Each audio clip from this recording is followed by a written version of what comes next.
양로교에서 주님을 섬기고 있는 박근우 형제입니다. 이번에 저희 사경의 주제가 주님의 재림과 교회의 소망인데요. 이 부분에 대해서 한 8시간에 걸쳐서 교제를 하려고 합니다. 주로 요한계시록의 내용을 요약 강해를 할 건데요. 아마 내용을 아시는 분도 계시겠지만 또 처음 듣는 분들도 계실 것 같아요. 그래서 그런 부분들이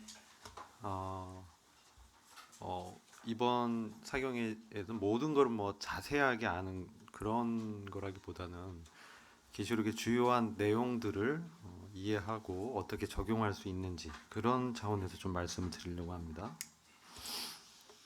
이제 화면을 좀 공유를 하겠습니다.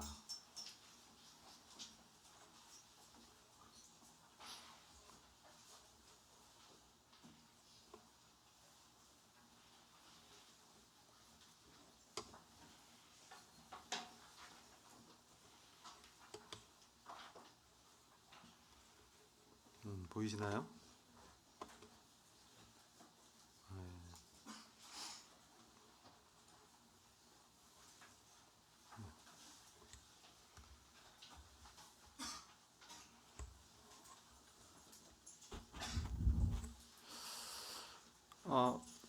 이게 로마서에 나타난 하나님의 경륜이라는 주제로 첫 시간을 좀 함께 교제를 하려고 하는데요.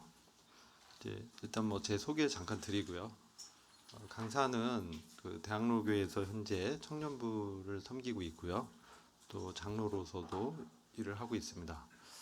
저는 69년생이고 89년도에 거듭났습니다. 그리고 결혼을 했고 자녀가 둘이 있습니다.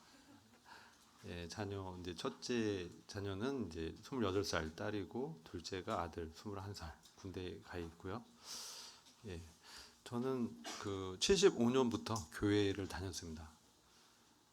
그래서 어렸을 때부터 교회를 다녔는데요. 제가 장로교에서 거듭나지 못한 상태에서 고등학교 3학년 때까지 아주 열심히 다녔습니다. 그때는 그 토요일 학생회 그리고 주일날 가면 주일학교 이렇게 열심히 다니면 감투 같은 걸 줍니다. 그래서 학생회 총무도 하고 회장도 하고 그런 일들을 했는데요. 중요한 거는 이제 거듭나지 못했다는 사실이죠. 그리고 제가 대학 1학년 때 내비게이터 선교사 그 형제님으로부터 도전을 받고 근데 제가 구원받지 않았다는 사실을 깨닫게 됐습니다. 그때 그 굉장히 간단한 질문을 저한테 하셨는데요. 지금 죽어도 천국 갈 수 있냐? 그런 확신이 있냐? 그런 도전이었습니다. 근데 가만히 정직히 봤을 때 그런 확신이 없더라고요. 그래서 없다 그랬더니 저보고 당신은 이제 마귀의 자식이다. 이렇게 직설적인 화법을 하셔서 그때 이제 좀 각성을 했죠.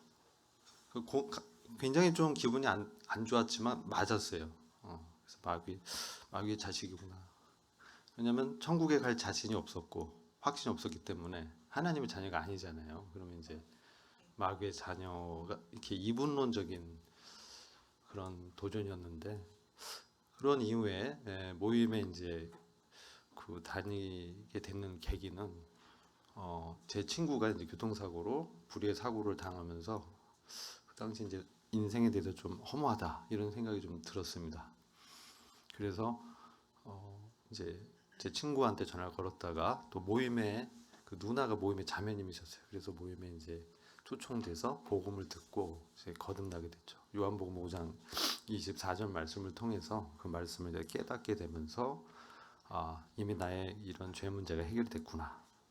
그 이후부터 이제 89년부터 지금까지 모임에 쭉 생활해 왔는데요. 제가 이제 한 10년 지나서 이 신앙에 좀 권태기가 찾아오더라고요. 그러면서 이 뭐라고 할까요? 매너리즘에 빠졌어요. 신앙이라는 거에 대해서.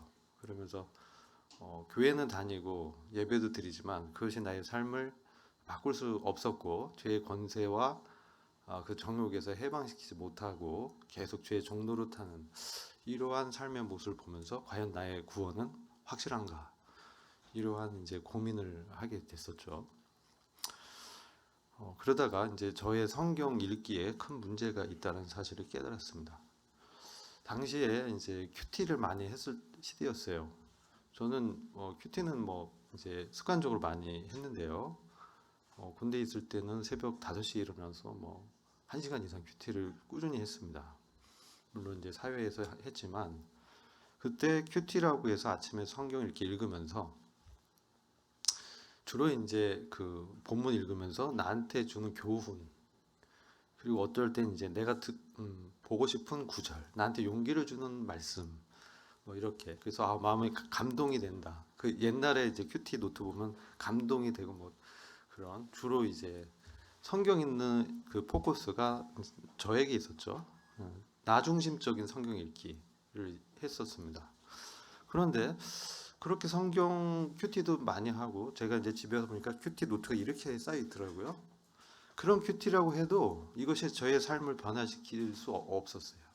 단지 그 순간에 나한테 만족을 주고 하나님 말씀에서 온 위로도 있었지만 그렇다고 제가 회개를 안 한 것도 아니고 회개를 하고 돌이키고 교회를 다니고 예배를 드리고 감사를 참여해도 그렇다는 것이었어요. 그래서 성경을 읽을 때 여러분 어떻게 읽는지 모르겠지만 성경을 읽을 때 제가 때 좀 바뀐 것은 성경을 이제 내 중심이 아니라 이 말씀에서 하나님이 나한테 무엇을 말씀하는가, 그리고 이 본문이 정확히 어떤 배경에서 누구에게 하고 있는 말씀인가. 이게 이제 뭐냐면 문자적 해석이라고 합니다. 문자적, 문법적, 문맥적 해석이라고 합니다. 어떤 상징적인 부분도 있겠지만 주로 이 본문을 통해서 하나님이 당시에 수신인에게 하고자 했던 메시지가 무엇인가. 그런 이제 그리고 결국은 하나님이 오늘 이 본문을 통해서 나에게 무엇을 원하시는가. 성경 읽는 주체가 이제 하나님 관점을 이제 바뀌게 됐을 때 이제 삶이 조금씩 변화가 일어나는 것을 이제 경험하게 되면서 성경에 나타난 하나님의 큰 계획이 있더라고요. 그것을 알게 되면서 제 인생이 많이 좀 전환기가 됐었고, 그래서 주님을 섬기고 또 말씀을 연구하고 나누는 이런 일들이 얼마나 가치 있고 영원한 나라에서도 보상이 되는 그러한 우리 인생을 걸 만한 매우 중요한 그런 일이라는 걸 이제 확신을 갖게 됐고요. 그래서 이제 로마서에 오늘 좀 나누려는 말씀은요. 9장부터 11장에서 주로 그 경륜에 관한 말씀을 나누고 있어요. 보통 8장까지 해서 구원에 관한 부분을 다룹니다. 그래서 이번 시간은 우리의 인생을 견인해 줄 하나님의 구원의 계획, 이런 부분을 잠깐 교제를 하려고 하는 겁니다. 자, 이 도표는 아마 많이 익숙한 도표일 겁니다. 그렇죠? 자, 매우 큰 간격이 있다. 이렇게 돼 있는데요. 자, 이 말씀을 이제 보면서 저희가 좀 봐야 되는 부분이 베드로전서 1장 10절과 11절인데요. 그걸 한번 제가 읽어 드릴게요. 이렇게 말씀하고 있어요. 이 구원에 대하여는 너에게 임할 은혜를 예언하던 선지자들이 연구하고 부지런히 살펴서 자기 속에 계신 그리스도의 영이 그 받으실 고난과 후에 얻으실 영광을 미리 증거하여 어느 시 어떠한 때를 지시하시는지 상고하니라. 이렇게 말씀하죠. 자, 이제 구원에 대해서 말씀하면서 선지자들이 연구하고 부지런히 살폈는데 그것은 그들의 마음 가운데 계신 이 성령, 그리스도의 성령이 계시를 통해서 주님이 받으실 고난과 후에 얻으실 영광을 미리 증거했다. 그런데 어느 시 어떠한 데 지시하는지를 상고했다. 이렇게 말씀합니다. 그래서 이 성경을 볼 때 그리스도께서 받으실 고난이 있어요. 근데 또 영광이 있습니다. 구약에 보면 사실 고난받는 그리스도보다는 영광의 그리스도에 대해서 많이 기록되어 있습니다. 그래서 사실 이것을 처음에 대할 때 이 시차가 느껴지지 않습니다. 왜냐하면 그냥 한 구절에서 고난과 영광을 얘기하고 은혜와 신원의 해를 같이 나누고 있거든요. 그렇기 때문에 이 고난과 영광 사이에 큰 시간의 간격이 있다는 사실을 이거를 기록하는 기자인 사람은 잘 인지를 못하죠. 하나님의 영에 의해서 감동받아서 기록하지만 사실상 이 사이에 2000년 이상의 시간이 소요된다는 것을 모르고 기록했죠. 후대에 우리는 사실 본문을 보면서 주님이 십자가에서 죽으신 고난은 우리가 복음서에서 다 기록되어 있지만 후에 얻을 영광은 바로 주의 재림 때 주님이 왕과 통치자로서 이 땅에 오셔서 받으실 그 놀라운 영광, 그것을 말씀하는 거거든요. 근데 면류관이라고 표시되어 있는데 이 메시아의 재림이죠. 이 사이에 이 시간의 간격이 있음을 모릅니다. 그 우리가 이제 성경 보면 하나님께는 하루가 천년 같고 천년이 하루 같다. 그래서 영혼의 관점에서 하나님의 시간의 개념은 없죠. 하나님께는 우리한테 시간이 적용되지만 그러나 성경을 볼 때 이런 분명히 큰 시간의 간격이 있다라는 사실을 이제 우리가 알고 봐야 된다. 그래서 우리가 산을 이렇게 멀리서 볼 때요, 산 봉우리가 이렇게 겹쳐 있을 때 이게 굉장히 가까워 보입니다. 근데 실제 그 산에 가까이 가서 가면 갈수록 이 산과 저 산 사이에 그 봉우리와 봉우리 사이에 큰 그 간격이 굉장히 크죠. 이런 성경 구절들이 꽤 있어요. 제가 이제 참고 삼아서 이 간격에 대해서 좀 이해를 돋보자 누가복음에 있는 말씀 좀 하고자 합니다. 누가복음 4장 18절 19절. 이 말씀은 주님께서 공생애 하실 때 하신 말씀이에요. 처음에 시작하실 때 주님께서 이런 말씀하셨어요. 누가복음 4장 18절 19절. 거기 보시면 주의 성령이 내게 임하셨으니 이는 가난한 자에게 복음을 전하게 하시려고 내게 기름을 부으시고 나를 보내사 포로된 자에게 자유를, 눈먼 자에게 다시 보게 함을 전파하며 눌린 자를 자유케 하고 주의 은혜의 해를 전파하게 하려 하심이라 하였더라. 책을 덮어 그 맡은 자에게 주시고 앉으시니 회당에 있는 자들이 다 주목하여 보더라. 자, 이 말씀은 회당에서 주님이 그 성경을 펼쳐서 읽은 이사야서 61장의 말씀이에요. 근데 사실 이게 이사야서의 말씀 보면은 여기서 이렇게 기록하고 있어요. 앞부분은 같은데 이사야서 61장 2절을 보시면 여호와의 은혜의 해와 우리 하나님의 신원의 날을 전파하여 모든 슬픈 자를 위로하되. 그래서 은혜의 해와 우리 하나님의 신원의 날을 전파했어요. 이사야 선지자는. 그런데 주님께서 초림 때에는 이 은혜의 해에 대해서만 지금 말씀하신 거예요. 은혜의 해에 대해서. 누가복음 4장 19절에서 주님의 은혜의 해를 전파하게 하려 하심이라. 은혜의 연대를, 은혜의 어떤 기간을, 하나님의 은혜에 대해서 먼저 초림 때는 말씀하셨지만 이제 재림하실 때는 바로 신원의 날. 신원은 뭐죠? 신원이 뭡니까? 쉬운 표현은 복수해 주는 거예요. 복수하다. 원수에게 이제 복수하는 그런 게 이제 신원이에요. 그러니까 뭐냐면 예를 들어 우리가 동네에 이제 나가서 어렸을 때, 제가 어렸을 때 이제 동네에 나가서 놀다가 동네 그 형들한테 붙잡혀서 두들겨 맞았어요. 얼마나 억울해요, 그렇죠? 그래서 억울해서 이제 엉엉 울면서 집에 이렇게 왔더니 그 모습을 보고 저희 이제 큰 형님이 어떻게 하셨겠어요? 대노하시고 가서 그 형들을 이제 때려준 것이죠.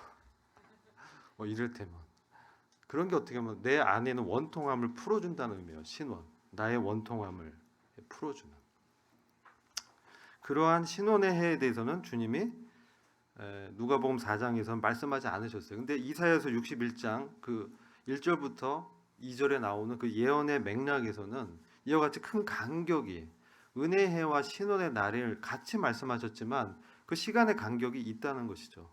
하나님의 그 예언이 바로 이러한 그 간격이 있게 말씀하시는 것을 우리가 후대에서 알게 되는 거예요. 그때는 모르는데 이 계시라는 걸 점진적 계시라고 합니다. 그래서 시간이 가면 갈수록 그의 말씀이 어떤 의미인지가 점점 더 명료해지고 분명해집니다. 그래서 저희 폴리머스 브레든이라고 하죠. 기독교 형제단 그죠?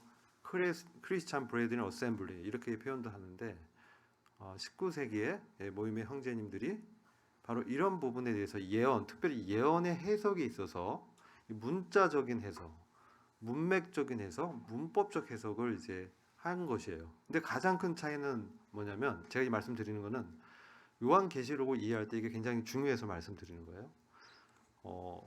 왜냐하면 성경의 4분의 1이 예언서입니다. 그렇죠? 성경의 25%가 예언서예요.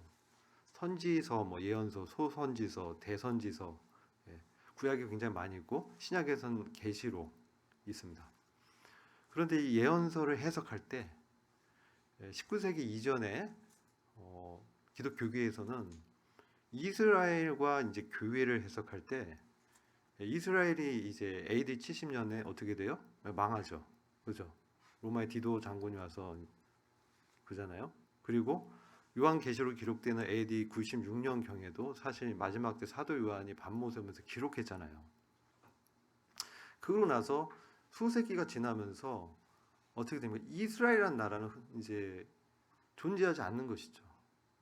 흩어져고 그렇게 역사성에 사라졌다가 언제 나타나요? 1948년에 하나님의 섭리에 따라서 이스라엘이라는 나라가 독립합니다. 그럼 그 이전에 성경을 이제 해석했던 사람들에게 있어서는 이스라엘이 이제 없어져서 이스라엘에 대한 성경의 예언은 교회가 대체했구나. 그래서 이스라엘에 대한 예언의 해석 이것을 이제 교회에 적용을 했어요. 그렇게 이제 해오다가 실제 19세기 이제 1800년대죠. 저희 기독교 역사에서 이제 저희 모임이 이제 나왔는데 더블린에 몇 형제님들 모여서 성경을 진지하게 성경 중심으로 돌아가자 해서 성경을 해석하다 보니까 문자적, 문맥적, 문법적 해석하다 보니까 이스라엘은 정말 이 문자적으로 실제 존재하는 그 이스라엘에 대한 하나님의 예언이다. 이렇게 이제 분별했습니다. 근데 그 당시에는 이스라엘이 독립하지 않았죠. 이스라엘 나라가 없었어요. 그래서 교회와 이스라엘을 구분했어요. 그래서 이스라엘에 대한 하나님의 경륜이 있고 교회에 대한 하나님의 계획이 있고 이방인에 대한 하나님의 뜻이 있어요. 그래서 성경을 이 수신에 대해서 세 부류를 크게 성경에서 이제 나눠서 기록하고 있고 그들에 대한 하나님의 이 계획과 섭리가 다르구나. 이것을 이제 알게 된 것이죠. 발견하게 된 것이죠. 그래서 이 부분도 보시면 왜 유대인들이 예수님을 십자가에 못 박혀 죽였겠어요? 그들이 기대하고 대망했던 메시아가 오셨는데 왜 예수님을 십자가에 못 박아 죽겠냐? 그들이 기대했던 메시아는요. 로마의 압제에서 자신들을 이렇게 해방시켜줄 정치적인 왕을 기대했거든요. 그게 이제 구약의 메시아에 대한 재림에 대한 예언을 보면 왕으로서 나오거든요. 그러니까 그들이 기대했던 그 메시아는 로마의 식민차에서 그들을 해방시켜줄 그러한 리더를 왕을 이제 기다렸는데 예수님 오셔서 원수를 사랑해라. 한 뺨을 떼면 다른 뺨을 돌려대라. 이러한 그러면서 이 영혼 구원에 대한 죄로부터의 구원을 말씀하셨잖아요. 근데 그들이 기대했던 건 그것이 아니었죠. 물론 그것을 받아들인 신자들이 있었습니다. 근데 그게 교회로 이렇게 모이게 되는데 그러다 보니까 그들이 기대했던 메시아가 아니었단 말이에요. 그들은 바로 이 시간의 간격에 대해서 잘 몰랐던 것이죠. 그것은 재림하실 메시아에 대한 영광을 초림 때 기대하니까 이 사람 메시아가 아니구나. 그래서 이제 죽이게 되는 것이죠. 물론 섭리적으로 구속을 이루기 위해서 하나님의 경륜 가운데 예수께서 십자가에 죽으셨지만 그 배경을 보면 그들이 성경을 오해했고 그들이 억지로 또 나중에 예수에 대해서 이제 그들이 왕으로 영접하지 않고 자기들의 어떤 권리, 자기들의 어떤 입지, 자기들의 어떤 세력을 유지하기 위해서 정치적으로 예수 그리스도를 이렇게 매도하고 시저에 대한 어떤 반역하는 정치적인 반역자를 이렇게 몰아서 그 로마의 손에 죽게 하잖아요. 이것이 바로 이런 예언에 대한 오해도 분명히 있었다. 이런 것들을 이제 우리가 볼 필요가 있다는 거예요. 자, 오늘날 하나님이 현 시대에 대한 목적이 무엇인가? 현재 시대. 자, 우리가 이스라엘과 교회, 즉 유대인과 교회 성도를 똑같이 보면 어떤 현상이 나오냐면 이스라엘은요 성경에 이 땅의 축복을 받도록 돼 있어요. 땅을 유업으로 받는 게 이스라엘에 대한 유대인들에서 하나님이 약속한 거예요. 그래서 우리 보시면 출애굽기에는 가나안 땅에 들어가잖아요. 그렇죠? 그럼 가나안 땅에 어떤 땅을 이렇게 나눠주고 지파 12지파에게 어떤 땅을 주고 어떤 땅 주는 얘기가 참 많아요. 그죠? 여호수아서를 봐도 이제 전쟁하잖아요. 땅을 이제 얻는. 그래서 실질적으로 유대인들에게는 이 땅의 물질적 축복이 약속돼 있었어요. 아브라함의 언약에도 이렇게 나타나고 그 아브라함, 이삭, 야곱의 언약에 다 약속된 이 땅의 축복을 이스라엘이 누리게 돼 있었어요. 자, 근데 교회는 뭐냐? 교회는 에베소서 보면 교회에 대한 그 교리, 진리를 나누는데 교회는 뭡니까? 이 땅보다는 이 천상적인 하늘에 속한 영적인 유업을 이렇게 얻도록 돼 있어요. 에베소 2장을 보면 우리가 그리스도와 함께 죽었고 다시 일으켜지고 승천해서 하늘의 보좌에 앉혀진 놀라운 영적인 위치를 그리스도 안에 연합된 존재로 말씀하고 있죠. 그러니까 교회는 이 하늘의 영적인 어떤 축복을 받도록 돼 있어요. 자, 그러면 교회에게 약속된 이러한 유업과 이스라엘에게 약속된 축복이 차이가 있다는 것이 이 예언의 해석의 가장 중요한 거예요. 어떤 신학의 부를 보더라도 바로 이 부분을 갖고 서로 이렇게 분별이 약간씩 달라요. 근데 우리 모임은 바로 이것이 문자적으로 문맥적으로 성경 읽을 때 그대로 읽혀졌을 때 그 당시 수진에게 말했을 때 이것은 분명히 유대인과 교회를 이렇게 다르게 보고 있다는 걸 알 수 있습니다. 그래서 지금 이 현 시대의 목적은 바로 이 교회를 하나님이 부르고 있는 거예요. 그럼 이스라엘에 대한 하나님의 계획은 어떠냐? 그것은 지금 멈춰져 있는 거예요. 다니엘서 9장을 보면 이따가 이제 저희가 이제 사경의 시간 때 그거 좀 말씀드릴게요. 다니엘서의 부분을. 그래서 현재는 어떤 목적이냐? 이 하나님의 현 시대의 목적은 바로 이 교회의 성도를 부르고 있다. 그럼 교회의 성도는 무엇이냐? 바로 하나님의 아들 그리스도의 신부요. 하나님의 아들들로서 그리스도와 함께 하나님의 왕국을 통치할 존재로 교회를 예정하셨다는 것이죠. 그래서 현 시대의 목적은 바로 그리스도의 몸이요 신부인 교회를 불러내는 것이 하나님의 현 시대의 목적이에요. 이게 교회는 언제 탄생하게 되냐? 오순절 날 성령이 강림하실 때 그때 이제 성령을 이렇게 받은 성령 침례라고 하죠. 그때 그래서 교회가 탄생하게 되는데 오늘날의 그러한 성령 침례적인 역사는 이제 희귀하다 이렇게 보고 있습니다. 당시 이제 교회를 하나님께서 태동하기 위한 강력한 역사가 이때 오순절 성령 강림날 있었고 수많은 사람들이 그때 구원을 받고 교회에 소속이 되는 거죠. 그래서 당시 유대인들도 바로 이때 성령에 칭면받고 거듭나서 구원받은 사람들은 교회가 되는 것이죠. 오늘날 메시아닉 주라고 합니다. 오늘날에는. 근데 이 당시도 유대인들 중에 먼저 예루살렘 교회가 생겼기 때문에 그 이후부터 지금까지 현재 교회 시대에서 바로 이러한 하나님의 왕국을 함께 다스릴 이 천상적인 그리스도와 함께 연합된 존재로서의 이 교회 성도를 하나님이 부르고 있다. 그리고 이 숫자가 정해져 있다라는 거예요.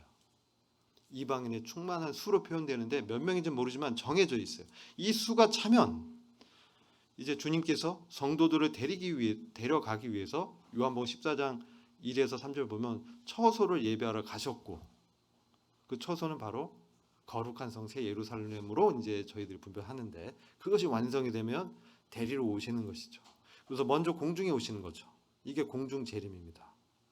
그래서 공중에서 성도를 이제 끌어올려서 이 랩처라고 합니다. 휴거라고 하죠. 순식간에 끌어올려 가지고 살아있는 성도보다는 먼저 죽어서 잠들어 있는 성도를 먼저 부활시켜서 그들을 먼저 끌어올려 하늘로 첫째 부활로 이렇게 불려 올라가는 역사가 있고, 그 다음 순식간에 살아있는 사람들은 바로 몸이 변화되면서 영광스러운 주의 몸을 입게 되면서 올라가는, 그러면서 항상 주와 함께 있게 되는, 이게 이제 첫째 부활의 역사죠. 첫째 부활에 가장 먼저 들어가신 분은 예수 그리스도입니다. 그 다음 그 이후에 천년왕국 전까지가 이 첫째 부활의 기간이에요. 그래서 바로 성경의 예언 중에 가장 먼저 우리가 앞으로 실현될 예언, 가장 근접한 예언은 바로 이 교회의 휴거입니다. 저희들은 휴거를 문자 그대로 믿습니다. 그러나 제가 이전에 이제 요한계시록 공부하러 이런 서점에 들어가 봤을 때 아주 유명한 신학자들의 책에 휴거는 그냥 황홀교회에서 느끼는 체험이다, 이렇게 누가 썼어요. 굉장히 유명한 사람이에요. 휴거라는 실제로 일어나는 그러한 사건이 아니라, 문자적으로 주님이 성도를 불러 끌어올리는 그런 사건이 아니라 그냥 성도가 황홀교회에 느끼는 체험이다, 이렇게 이제 해석을 해서 그런 해석이 막 많아지더라고요. 그건 상징적, 교훈적 해석이죠. 그래서 현재 시대의 하나님의 목적은 실제로 이 휴거 사건이 일어날 것이고, 그것이 임박했고, 그것이 예언서에 기록된 대로 점점 가까워오고 있다. 그래서 지금 적그리스도가 올 그러한 조짐이나 환경, 글로벌 그런 환경이 조성되고 있죠. 그래서 이제 그런 부분을 좀 나누겠지만, 그래서 그 전에 이제 교회 성도를 이제 부르고 있다, 구원으로 부르고 있다. 그래서 우리가 복음을 전해서 누가 이제 교회 성도인지 모르니까 우리는, 그렇죠? 그래서 복음을 증거하는 것이죠. 그래서 이방인의 충만한 수가 차기까지 하나님께서 교회를 부르고 계시다. 자, 그다음 이스라엘은 뭐냐? 로마서 9장에서 11장까지는 바로 이스라엘에 대한 과거, 현재, 미래를 쭉 보여주고 있어요. 이스라엘이 역사의 어떤 그 바로미터라고 볼 수 있어요. 이 역사는 이 이스라엘 민족 중심으로 하나님께서 이렇게 계획해 놓으셨어요. 그렇게 하나님이 정하셨어요. 하나님 정하셨기 때문에 우리가 이제 보는 것입니다. 이렇게 보시면 뭐 아담, 노아, 아브라함 다 아시니까, 십자가 사건 이후에 이 복음을 거절한 유대인들은 어떻게 됩니까? 영적으로 하나님으로부터 이제 떨어져 나와서 그 영혼이 매우 황폐화되고요. 그 마음이 딱딱해졌다, 완악해져서 예수님을 그들의 메시아요, 하나님 아들로 믿지 않죠. 예수님은 실패한 정치적 지도자 정도죠. 아니면 뭐 기껏해야 4대 성인 중에 한 명. 부활은 거짓말이다. 그렇게 유대인들은 지금도 믿고 있습니다. 물론 그 중에서 성경을 믿고 구원받은 사람들은 또 메시아닉 주로 교회로 이제 분류가 됩니다. 근데 이들이 그러면 계속 이렇게 될 것이냐? 아닙니다. 하나님의 은사와 부르심은 후회하심이 없기 때문에 유대인들에 대한 하나님의 계획, 그 경륜이 7년이 딱 남았어요. 이거 마지막 이래라고 합니다. 하나님이 정한 마지막 7년의 유대인들에 대한 역사가 이렇게 예비되어 있는데, 이것이 이 7년의 기간을 바로 7년의 환난 기간이라고 합니다. 야곱의 이 고통의 때, 이렇게 표현도 하고요. 이 큰 대환난, 큰 환난, 이때를 통해서 유대인들이 지금 이제 이때 회복이 됩니다. 그래서 믿게 되고 회심하게 되면서 다시 메시아 왕국의 백성으로, 천국 백성으로 다시 회복이 되는 역사가 기록이 돼 있다. 이렇게 보시면 됩니다. 하나님의 경륜의 이제 최종 목적이 뭐냐?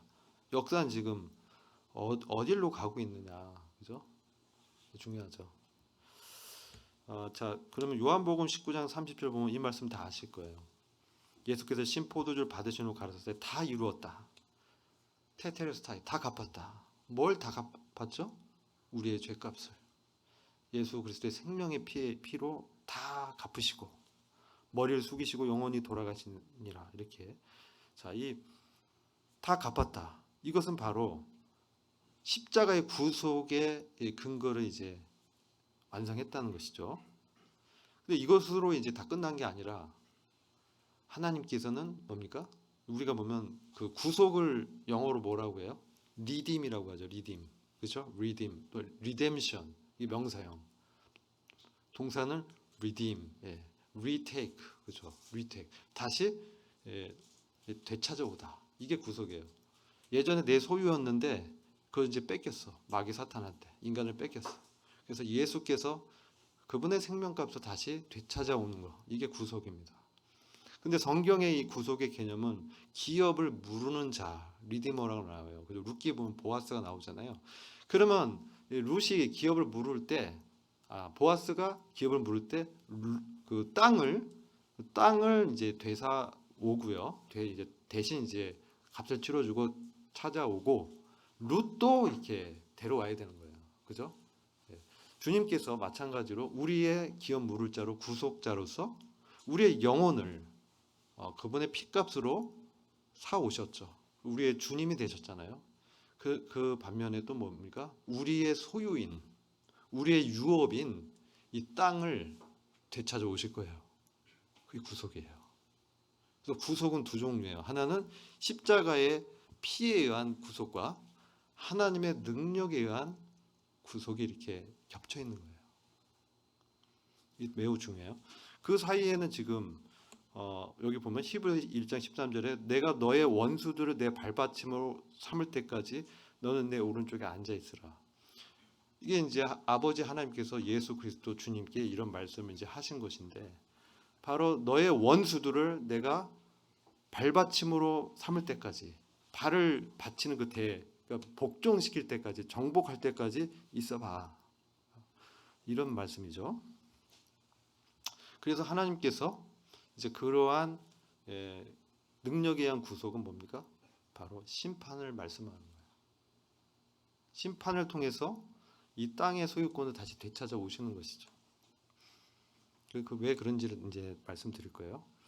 자, 그래서 많이 되찾아 오면 어떻게 됩니까? 천년 왕국이 시작되는 거예요. 하나님 왕국의 가시적인 형태가 바로 천년 왕국이에요. 그래서 천년 왕국을 에베소서 1장 9절에는 때가 찬 경륜에 하늘에 있는 것이나 땅에 있는 것이 다 그리스도 안에서 통일시키는 것이에요. 이게 천년 통치의 의미예요. 이것을 교회 성도들에게 그 뜻의 비밀을 알려주셨는데 그것은 바로 그리스도 안에서 하나님이 정한 때가 있고 그때 어떤 계획이 있는데 그것은 뭐냐? 하늘에 존재하는 거, 하늘에 존재하는 영적인 존재들, 정사, 권세, 이런 천사들, 그룹들, 이런 존재들과 땅에 있는 사람들, 이런 모든 이런 존재들을 그리스도 안에서 바로 통일시켜서 그리스도의 주권 아래 복종시키겠다. 이 말씀이에요. 근데 이것이 언제 일어나냐? 계시록 11장 15절에 일곱째 천사가 나팔을 불 때 하늘에 큰 음성들이 나서 가로되 세상의 나라가 열방이 우리 주와 그리스도의 나라가 되도록 해서 그리스도가 세세토록 왕노릇 하시리로다. 아멘. 이때 이제 이루어지는 거예요. 이것은 바로 환란 기간에 있을 일이에요. 자세한 내용은 나중에 말씀드리고 지금은 이제 간략하게 개요 정도 말씀드리는 거예요. 그런 이후에 천년 통치가 끝나고 이 거룩한 성과 새하늘과 땅 이렇게 있는데요. 바로 이것은 거룩한 성이 이제 이 땅에 내려오는 그런 것이 예언이 되어 있습니다. 이것은 계시록 21장 3절에 보시면 하나님의 장막이 사람들과 함께 있다. 이게 무슨 뜻이에요? 임마누엘이죠. 그잖아요. 하나님의 장막이 사람들과 함께 있다는 게 임마누엘의 뜻이에요. 그래서 하나님은 우리와 함께 계시는 거죠. 근데 장막을 지고 함께 거하는데 바로 왕으로 통치자로 거한다는 뜻이에요. 그래서 하나님이 저희와 함께 계시면서 저희는 하나님 백성이 되고 하나님 친히 저희와 함께 계셔서 모든 눈물을 그 눈에서 씻기심에 다시 사망이 없고 애통하는 것이나 곡하는 것이나 아픈 것이 다시 있지 아니하리니 처음 것들이 다 지나갔다. 처음 것들이 다 지나갔다. 바로 처음 창조한 이걸 예창조라고 합니다. 지금 현재를 이 새 창조에 대비해서 예창조예요. 지금 세상을 얘기하는 처음 것들이 다 지나가고 내가 만물을 새롭게 하노라. 이 바로 이게 새 창조입니다. 새 창조. 하나님의 경륜의 최종 목적은 새 창조예요.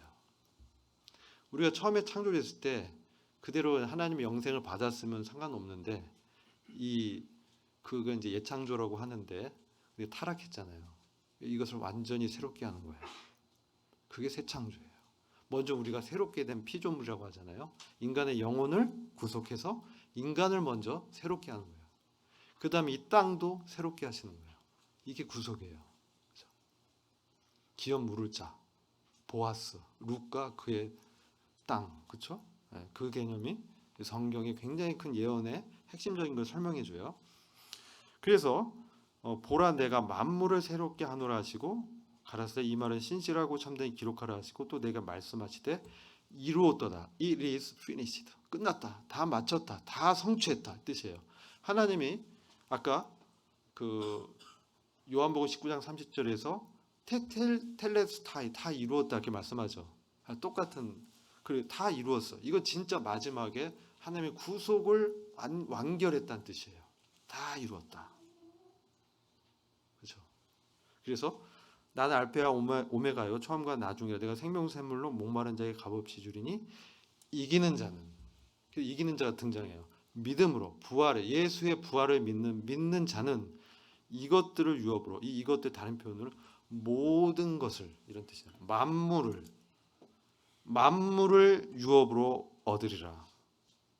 나는 저의 하나님이 되고 그는 내 아들이 되리라. 저는 이 말씀을 읽으면서 전율을 느꼈어요. 여러분 우리 집 사고 그쵸? 이렇게 얻고 소유 하려고 얼마나 그쵸? 의식주 해결하고 뭔가 소유하려고 그죠? 우리의 유업은 뭐예요? 만물을 유업으로 얻으리라. 끝났어요. 이게 하나님의 계획이에요. 우린 집 강남에 집 땅 한 평 얼마라고 하는데 강남 땅 이게 아니에요. 만물을 유업으로 얻으리라. 여러분 인생은 어디 그래야 돼요? 강남에 근사한 아파트 50평짜리 몇십억짜리 사는 겁니까? 만물에 비교할 수 없어요. 근데 여기서 끝나는 게 이것은 우리의 소유의 규모를 우리의 풍성함의 규모를 얘기하는데 그 깊이와 높이는 뭡니까? 나는 저의 하나님이 되고 그는 내 아들이 되리라. 하나님의 아들이 되리라. 게임 끝이에요. 더 이상 방황할 필요 없어요. 그럼 우리 인생을 어디에 전념해야 돼요? 하나님의 아들이 되는 거에 전념하는 것이죠. 왜? 만물을 유업으로 얻는다는데 한번 인생을 걸만하지 않아요? 그러므로 하늘에 계신 너희 아버지 온전하심 같이 너희도 온전하라. 이게 우리의 성화를 얘기하는 겁니다. 자, 이것은 구원의 경륜인데 이것은 간략하게 말씀드릴게요. 자, 하나님의 구원의 계획은 현재는 이방인들이 유대인한테 복음을 전해요. 그죠? 그래서 왜요? 유대인들이 지금 약간 이상한 상태에 있어요. 완악해져서 눈이 이렇게 소경됐다 이 표현도 있고 마음이 딱딱해지고 복음을 이렇게 막 잘 안 믿어요. 이게 하나님 경륜 계획관 가운데서 그렇게 하신 거거든요. 그래서 사실 여기 보면 로마서 9장 30절을 보면요. 그런즉 우리가 무슨 말 하리요? 의를 쫓지 아니한 이방인들이 의를 얻었으니 곧 믿음에서 난 의요. 자, 이방인들은 의가 뭔지도 몰랐어요. 이방인들은 유대인들이 이방인들 뭐라고 그랬어요? 젠타일이라고 하잖아요. 네. 이방인들 개만도 못했어요. 젠타일 하면 그런 뜻이에요. 자기들이 기는 개보다 못한 존재가 이방인이에요. 왜? 하나님의 율법을 모르고 무지하고 야만스럽고 그렇죠. 거룩하지 못하고 자기네 뭐 600가지 그 규칙 세워놨잖아요. 그래서 실제로 이렇게 의로워지려고 의를 쫓은 사람은 유대인이었어요. 그래서 의를 쫓지 않은 이방인들인데 의를 얻었다는 거예요. 그러니까 유대인들이 미치고 팔짝 뜨는 거죠. 아니 나는 그렇게 뭔가를 해서 의롭게 되려고 했는데 어떻게 됐어요? 예수를 죽이고 복음을 거절하게 되고 눈이 가리고 마음은 어떻게 돼요? 딱딱해지고 황폐해져 가지고 지금은 메시아를 아직도 기다리고 있는 이게 민족적 유대인이에요. 이스라엘 국가가 그렇다는 거예요. 개개인적으로 구원받은 사람들이 있어요. 근데 이스라엘 국가에 대한 민족에 대한 하나님의 계획이 그렇다는 거예요. 의의 법을 쫓아간 이스라엘은 법에 이르지 못하였고 어찌 그러냐? 이는 저희가 무엇을 의지했어요? 행위에 의지했다. 믿음에 의지하지 않았다. 이게 그들의 부딪힐 돌이라는 거죠. 우리는 뭐에 의지해야 돼요? 믿음에. 예수 그리스도 그분 안에 있는 거. 그것이 의로움이죠. 그리고 봐요. 이게 바울의 고백이에요. 내가 증거하노니 로마서 10장 2절 보면 저희가 하나님께 열심히 있었어요. 엄청나게 열심히 있었는데 뭡니까? 하나님의 계획과 뜻에 대한 지식을 모르고 무지한 상태에서 막 열심히 했다는 거예요. 그래서 하나님이 예비한 의로움이 뭔지를 모르고 그렇죠? 뭡니까? 우리가 율법을 지킬 수 있습니다. 우리가 지킬 수 있습니다. 그러면서 자기 의를 세우려고 아주 힘써서 하나님의 의에는 복종치 않았다는 거죠. 바로 그리스도께는 복종치 않고 율법을 지켜서 어떻게 해서든 좀 자기가 이렇게 쇼잉해가지고 좀 이렇게 남보다 더 이렇게 좀 이렇게 더 위대해지려고 했다 이거죠. 더 의로워지려고. 그래서 바리새인과 이런 그 세리가 이런 얘기 하잖아요. 아 나는 저 세리와 같지 않고요. 내가 뭐 며칠을 뭐 주일 성수하고요. 뭐 11조 뭐 20조 30조 드리고요. 뭐 금식도 하고요. 했다 이거예요. 바리새인이. 세리는 뭐라고 그랬어요? 저는 죄인입니다. 저는 당신 앞에 나갈 수 없습니다. 저를 불쌍히 여겨 주옵소서. 근데 하나님 누굴 의롭다고 했어요? 세리를. 그러니까 하나님의 이 의에 대한 지식이 부족하다는 거죠. 그래서 그리스도 모든 믿는 자에게 의를 이루기 위해서 율법의 마침이 되셨다. 그리스도가 율법을 완성했다는 뜻이죠. 이제 그럼 이스라엘은 어떤 상태냐? 로마서 11장 7절 보면 그런 적 어떤 이스라엘이 구하는 것을 얻지 못하고 오직 택하심을 입은 자가 얻었고 남은 자들은 완악하여졌다. 그들의 마음이 딱딱해져서 기록된 바 하나님이 오늘까지 저희에게 혼미한 심령을 줬다는 거. 하나님이 섭리적으로 그렇게 이스라엘을 다뤘다는 거예요. 보지 못할 눈, 듣지 못할 귀, 눈은 있어도 보지 못하고 귀는 있어도 듣지 못하는 그런 상태에서 그들이 영적으로 이렇게 돼 있다는 거죠. 황폐해져 있는. 내가 말하는 저희가 넘어지기까지 실족하였느냐? 그럴 수 없다. 저희가 넘어짐으로 구원이 이방인에게 이르러 이스라엘로 식인하게 함이니라. 저희의 넘어짐으로 구원이 이방인에게 이르러 이스라엘로 식인하게 하려 함이라. 그렇죠? 이게 저희 넘어져 그들이 이제 넘어졌죠. 예수님을 이제 죽이는 데까지 넘어졌어요. 그래서 구원이 어디로 넘어가요? 이방인에게 이제 넘어갔습니다. 이게 목적이 뭐예요? 이스라엘이 질투하게 한다는 거예요. 하나님의 은혜가 막 이방인들에게 부어지는 걸 보고 어떻게 내가 하나님의 은혜를 받아야 되는데 저 이방인들 개만도 못한 이방인들이 저렇게 이 은혜를 받고 막 이렇게 식인하게 하기 위해서 이랬다는 거죠. 이해가 되시죠? 그래서 저희의 넘어짐이 저희들 유대인들이 이렇게 완악해지고 황폐해지고 혼미해지고 소경이 되고 이런 것들은 넘어짐으로 표현이 돼요.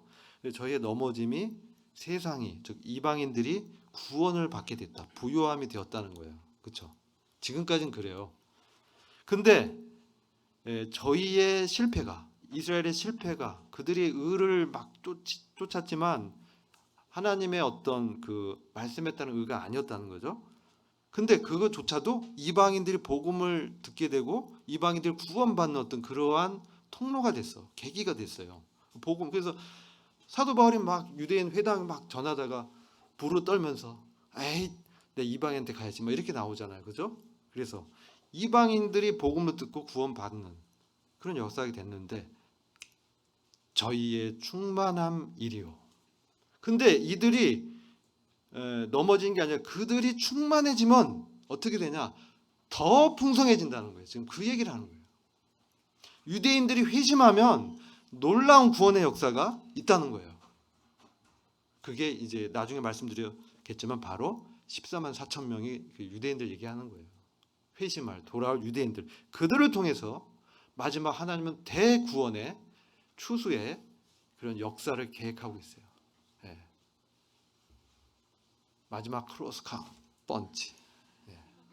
마지막 하나님의 그 원대한 구원의 계획에 환란기 때요, 엄청난 셀 수 없는 수많은 이방인들이 구원을 받는다고 했어요. 누굴 통해서? 유대인을 통해서. 이것은 저희의 충만함이 훨씬 더 세상을 더 풍성하게 만드는 그런 역사를 하나님이 계획하고 있다는 거예요. 그래서 이스라엘 택하고 이런 부분 다 하나님의 주권적 역사 가운데 있었다. 그래서 이 부분은 사실 로마서의 얘기이기 때문에 그냥 넘어가도 될 것 같아요. 이것만 빨간색으로 되어 있는데 9장 11절 보면 택하심을 따라 되는 하나님의 뜻이 행위로 말미암지 않고 오직 부르시는 이에게로 말미암아 서게 하려 하사. 하나님의 주권, 이것은요 바로 하나님의 그 부르심, 그거에 따라서 역사한다는 것이죠. 지금 이제 이스라엘이 참 아직까지도 믿지 않고 있지만 이제 하나님의 부르심에는 후회하심이 없다. 은사와 부르심에는 후회하심이 없다. 그 역사가 이제 있다는 것입니다. 그 하나님의 주권에 대해서 좀 말씀드리면, 하나님께 불의가 있느냐? 그럴 수 없다. 자, 야곱은 사랑하고 에서는 미워하였다. 지금 유대인들은 지금 저런 상태에 두고 또 이방인들은 구원하고 어떻게 막 하나님 마음대로 그렇게 할 수가 있느냐라고 이제 우리가 항변할 수 있겠죠. 이 세상 왜 이렇게 불의해요? 오늘 막 보니까 막 정치가 하도 혼돈스럽잖아요. 왜 이런 정의가 어디 있어요? 공의롭지 못한 일이 하나님 정말 계세요? 뭐 이렇게 생각하는 사람도 있을 수 있어요. 그러나 우리는 그들의 그런 모든 그런 생각들을 하나님께서는 완전히 다 잠재우실 마지막 계획을 갖고 계시다. 그걸 말씀드릴 수 있고, 그래서 하나님께 불의가 있느냐? 그럴 수 없다. 하나님은 끝까지 참고 계시다. 왜요? 한 사람의 영혼이라도 회개해서 구원을 얻게 하기 위해서 하나님은 기다리고 계신 거예요. 그 수가 찰 때까지. 그래서 하나님은 긍휼히 여길 자를 긍휼히 여기고 불쌍히 여길 자를 불쌍히 여긴다. 이렇게 말씀하는 겁니다. 하나님께서는 미리 아셔서 누가 구원받을지 미리 아셔가지고 그를 택하시고 부르셔서 하나님의 주권 가운데서 구원하시는 거예요. 바로 불쌍히 여기시는 하나님의 어떤 주권적 섭리가 있는 것이죠. 그래서 이런 말씀이 있어요.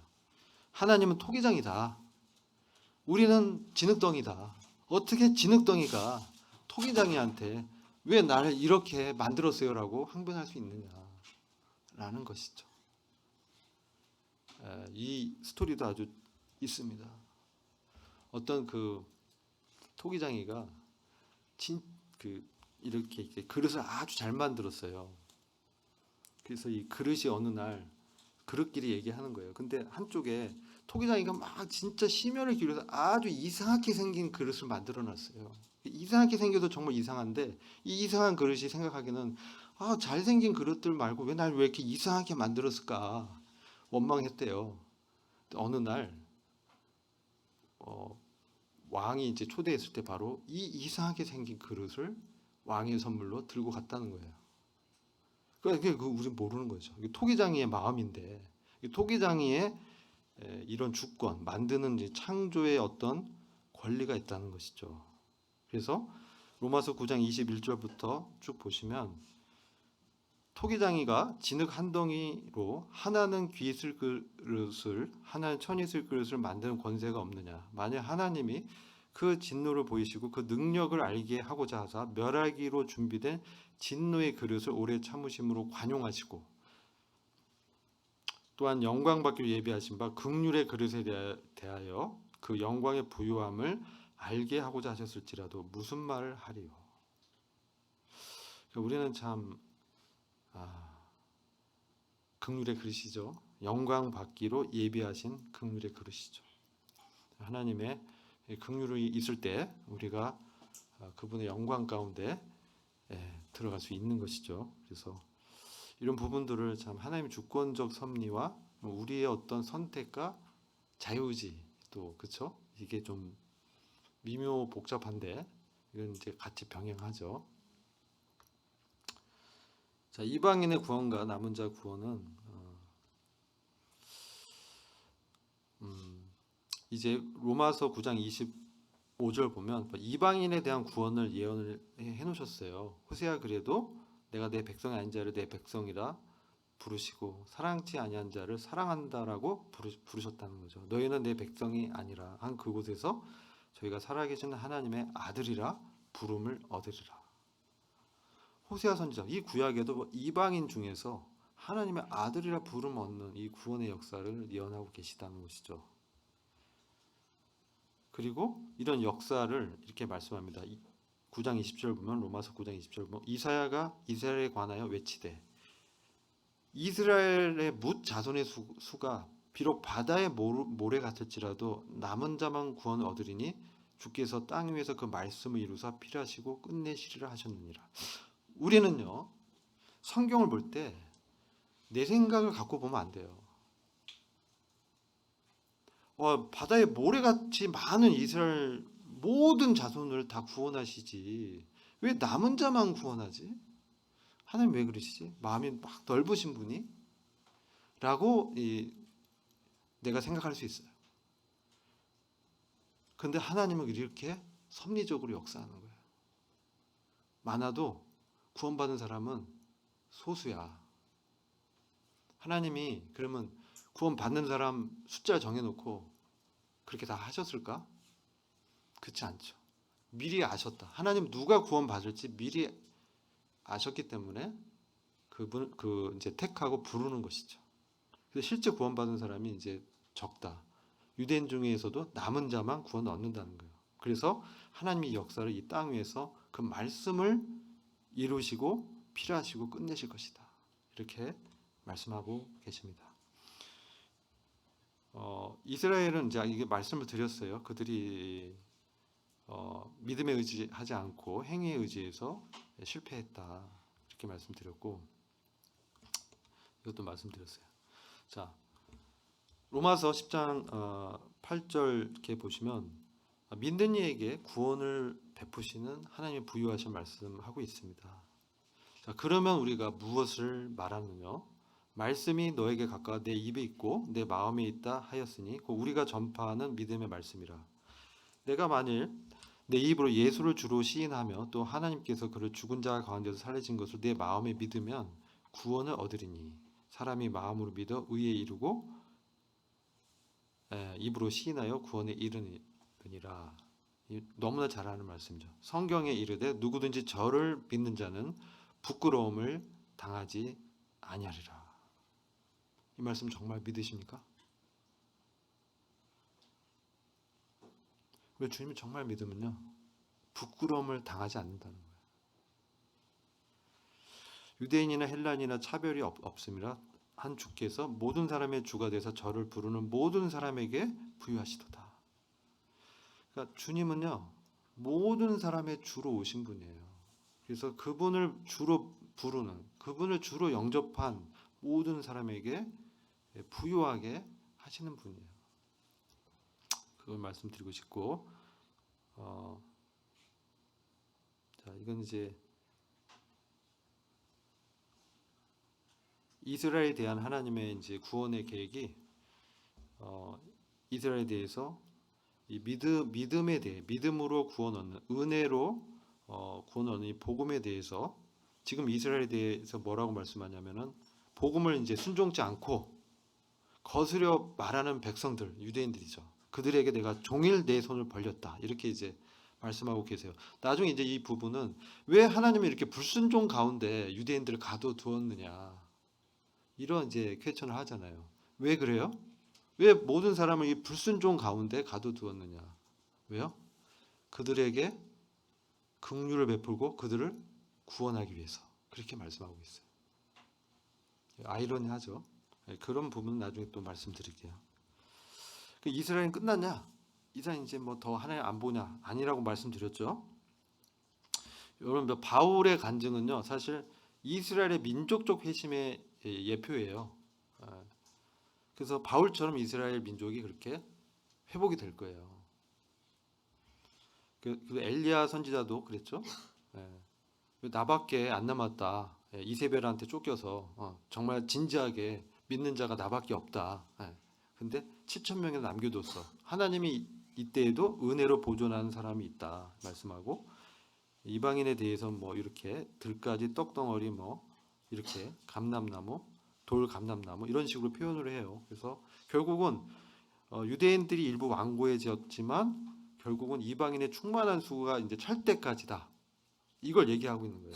그때가 되면 하나님의 이스라엘에 대한 계획이 다시 시작이 된다는 겁니다. 그래서 이건 말씀드려요. 하나님의 은사와 부르심은 후회하심 없고 그들의 불경건과 범법을 제거하시고 그들을 회복시킬 것이다. 이게 바로 하나님의 세계 구속의 계획입니다. 유대인, 이방인, 교회.